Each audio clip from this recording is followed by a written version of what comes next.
Okay, here we go. Welcome back to the Poke Historian. I am your host, Matt X. And tonight, I had a really good idea for a video, and that idea was we're going to talk about the original downfall of the Pokemon hobby and what I think almost killed it. So, with that, sit back, relax, and enjoy the show. We're going to take you back all the way to 1999, which is at least when Pokemon came out in English and took, as far as I know, the United States by storm, at least the part of the United States that I lived in. I think most of you that were around that time had the same experience, but we had three big things that came out. We had Pokemon Red and Blue, we had the Pokemon anime, and we had the Pokemon cars. And together, these three things were just the perfect storm. The games were phenomenal. They were the most popular Game Boy games ever made. Kept that Game Boy alive for a lot longer than people would have thought it would have been kept alive for.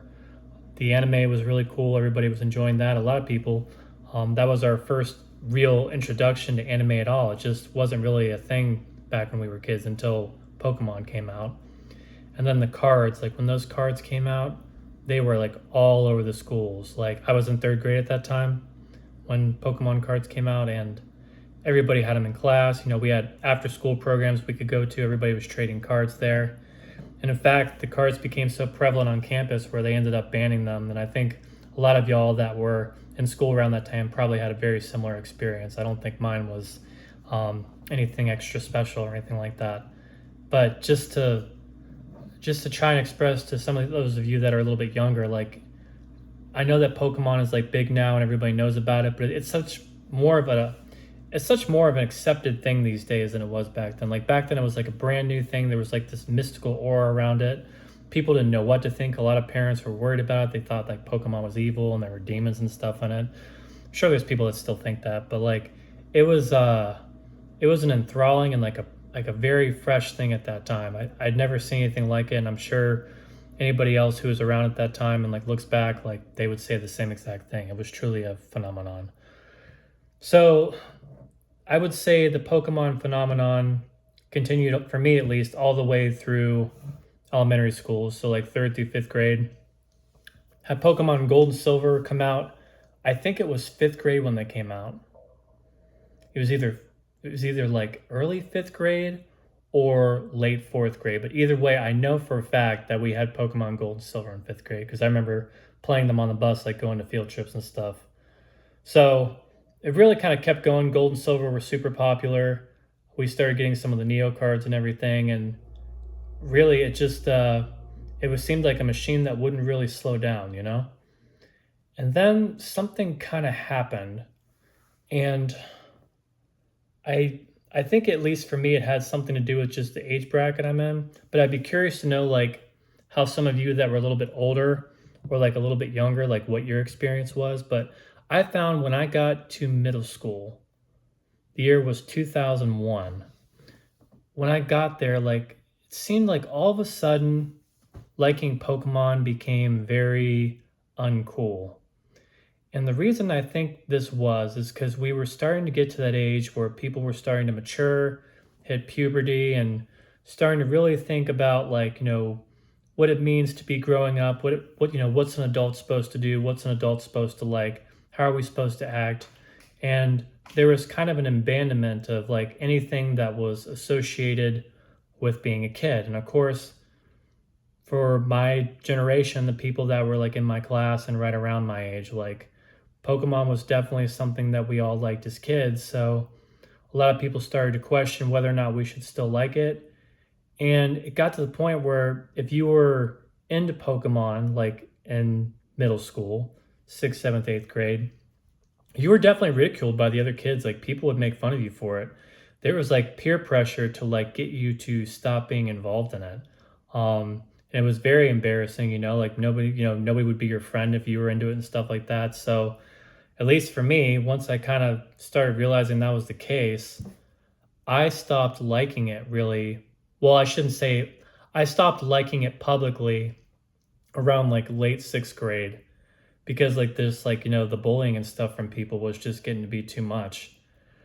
So I think, I guess the long story short with that aspect of it is that's part of the reason that Pokemon kind of started dying off is because it was originally and basically still is geared towards kids, but like as that first generation of kids started growing up, they started to question whether or not like Pokemon was something that they should like.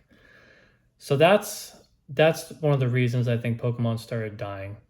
And then the second reason is, and this is a little more of a theory, but at least it held true for me. Once we got through the Neo era and stopped having like all these new Pokemon to look at, we hit the E series cards. And of course, those are very popular today, and people look back very fondly on Skyridge, Aquapolis, Expedition. But at the time when those cards came out, I want to say that those came out probably in late sixth grade, early seventh grade, somewhere in there. But when those cards came out, like there was like little to no excitement for them. And I think the reason for that was we got to the first point in the hobby where we were really just starting to see like the same Pokemon like in different artworks. Like up until then, most of the sets we had been continually getting new Pokemon, and like that was interesting. And yeah, there were some like Pokemon that got different arts and different sets and different variants, like a dark form or something, or a shining form, or a light form, things like that. But when we got to the E series era, like there were no new Pokemon because we were in between Gold and Silver and Ruby and Sapphire eras. So you just were seeing a lot of the same Pokemon you'd already seen in cards before. And not only that, like if you know anything about the E series cards, a lot of them are very strange. And we all look back and appreciate that now. But like back when those cards came out, the strangeness compared to like those classic Kintsugi Mori artworks you'd been used to looking at basically, since you were 8, 9 years old, it was kind of like isolating and made you kind of go like, I don't know if this is like really what I'm into anymore, you know? So for me, like the last time I bought Pokemon cards was in the Aquapolis set for a long time. And I think a lot of people like felt the same way. And the general consensus is that that era didn't do very well. And that's why Skyridge is so expensive today because it was so short printed, because it wasn't really doing that well at the time. So that's like another reason I think that Pokemon had started dying off to some level. Of course, the games were still doing fairly well.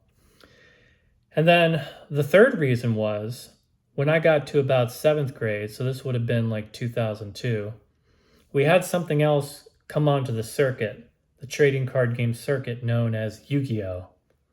And when Yu-Gi-Oh! Came out, people started playing that game, and a lot of people started thinking that game was a lot more fun to play than Pokemon, and that kind of also took a lot of the attention away from Pokemon. We had a new anime type card game thing that everybody was into. It had a little bit more of a mature vibe to it, scarier looking monsters. The card game is more intuitive, just a little bit more mature, I guess. And that really took a lot of the steam away from Pokemon too, and went over to Yu-Gi-Oh! And I remember I was still like team Pokemon, at least like secretly, and I was such a strange little kid, but like I was so mad that everybody was liking Yu-Gi-Oh! I'm like, I don't get it. Like I still like Pokemon. I thought Yu-Gi-Oh! Was just copying Pokemon with the monsters in the trading card game. But eventually I came around to Yu-Gi-Oh! A little bit, and I started playing with some friends. And it was really kind of a fun game. Of course, we kind of kept it secret because even playing that like at school, would get you like, ridiculed and stuff like that, which sucks. But I did ultimately end up liking Yu-Gi-Oh! Okay. And I still have some like Yu-Gi-Oh! Cards when I was a kid, and I've actually collected a few graded Yu-Gi-Oh! Cards. But that also took some of the steam away from Pokemon. And that is kind of how Pokemon, other than like the video games, really just went very quiet for a long, long time. Like they were still making the cards, there was still some demand for it, but not nearly like it was during like the late 90s and early 2000s. Like the vibe totally changed for a while. And yeah, this is the first time I've really kind of sat down and broken down exactly what happened. But I think that's what it was. It's like the first era of Pokemon fans were growing up. You had, of course, a strange set of sets came out that had very weird looking artworks that people weren't into.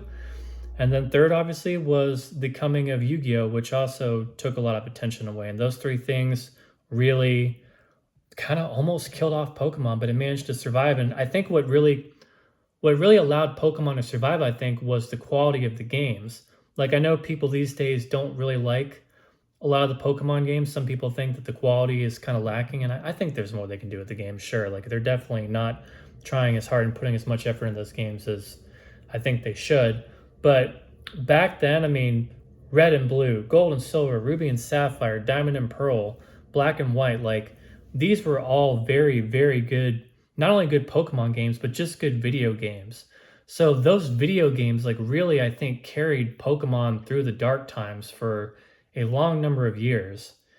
And then to me, I would say Pokemon really didn't start coming back again until like Pokemon Go. Like it always had some popularity, but like it was nothing like it was like during that earlier time. So yeah, there was a long dark era of Pokemon. People really forget about that. And with this video, I've told you how it started. Anyways, that's what I wanted to go over today. Thank you for watching. Feel free to like and subscribe to my channel. And if you have anything I missed or you have any of your own theories for why Pokemon kind of died off in those early 2000s, I'd be happy to hear it. Certainly anything is possible, but based on my experiences, I'm pretty sure that's what happened. See you next time.